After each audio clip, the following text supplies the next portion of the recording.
ইন্দ্রাণী গাঙ্গুলির সম্মতি ছাড়াই এবার আয়ুষ এবং কুসুমের 4 হাত এক করার সিদ্ধান্ত নিল রাজশেখর গাঙ্গুলি। হ্যাঁ বন্ধুরা, ভিডিওটা লাইক দিয়ে দিতে থাকুন। যে মুহূর্তে কিনা ঈশান বলতে থাকে সিদ্ধার্থকে যে কাকুমণি আর এক মুহূর্ত দেরি না করে এক্ষুনি ইন্সপেক্টরকে কল করো, এক্ষুনি এই দুজন অপরাধীদেরকে আমরা ইন্সপেক্টরের হাতে তুলে দিই। ঠিক সেই মুহূর্তে রাজশেখর গাঙ্গুলি যখন বলতে থাকে যে না, সিদ্ধার্থ এখনও পর্যন্ত এই বাড়ির কর্তা বেঁচে আছে এবং এই বাড়ির কর্তা যে সিদ্ধান্ত নেবে সেটাই হবে, এবং আমি চাই যে এই দুজন অপরাধীদেরকে সাক্ষী রেখে আমি আমার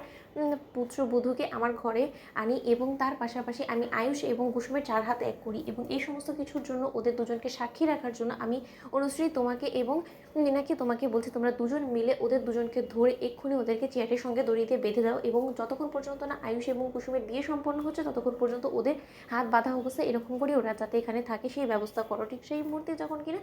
আয়ুষ বলতে থাকে যে মা তুমি সমস্ত কথা কি বলছো বাবা বলো তো। ঠিক সেই মুহূর্তে যখন কিনা ইন্দ্রাণী গাঙ্গুলি বলতে থাকে যে রাজশেখর তুমি কিন্তু ভুলে যাচ্ছ যে আয়ুষ কিন্তু গাঙ্গুলি গ্রুপ অফ কোম্পানিজের সিইও, এবং এর পাশাপাশি আয়ুষের বিয়েটা যদি একটা কাজের মেয়ের সঙ্গে হয় তাহলে লোকে কী ভাববে, লোকে 4-5টা কথা বলবে, তুমি কজন লোকে মুখ ধরবে বলো তো। আমি মানছি যে কুসুম বারবার করে আমাদের পরিবারকে সমস্ত ধরনের বিপদ আপদ থেকে বাঁচিয়েছি, কিন্তু তাই বলে এর প্রতিদান আমরা এরকম করে দেবো যে না কুসুমকে আমাদের বাড়ির লক্ষ্মী করে ঘরে নিয়ে আসতে হবে, সেরকমটা তো কোনো শর্ত দিয়ে রাখিনি, আমরা মাথার দিব্যি তো নিশ্চয়ই দিয়ে রাখিনি, তাই না রাজশেখর গাঙ্গুলি। তুমি কিন্তু বড্ড বেশি ভুল করে ফেলছো, কারণ পায়ের জুতো মাথায় তুলতে নেই সেই জিনিসটা নিশ্চয়ই তোমার জানা আছে। ঠিক সেই মুহূর্তে রাজশেখর গাঙ্গুলি যখন বলতে থাকে যে ইন্দ্রাণী আজ অবধি তুমি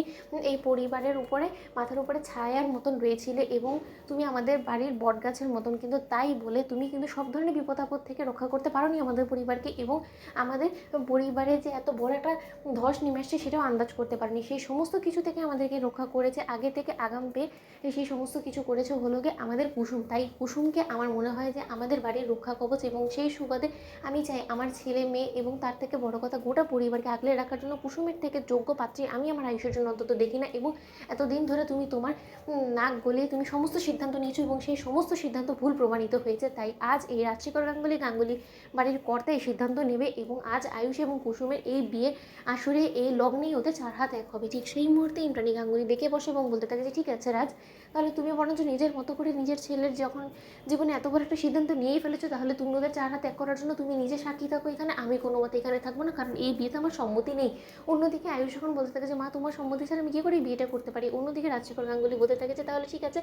তাহলে আমি বাড়ি ছেড়ে চলে যাবো, তুমি যদি আজকে কুসুমকে বিয়ে করতে রাজি না হও আয়ুষ, তাই আমি তোমাকে বলে দিচ্ছি এখন চয়েস ইজ ইয়োর্স। একসময় তোমার মা হয়তো বা রাজিও হয়ে যাবে, মেনেও নেবে কুসুমকে, কিন্তু পরবর্তীতে যদি আমি বাড়ি ছেড়ে একবার চলে যাই বৃদ্ধাশ্রমে তাহলে কিন্তু আমি আর কোনোদিনও ফিরবো না, এবং তুমি সেটা খুব ভালো করে জানো যে তোমার বাবা শান্ত স্বভাবের মানুষ, কিন্তু যখন চটে যায় তখন কিন্তু কেউ তোমার বাবাকে মানাতে পারে না, তাই তুমি ভেবেচিন্তে সিদ্ধান্ত নাও।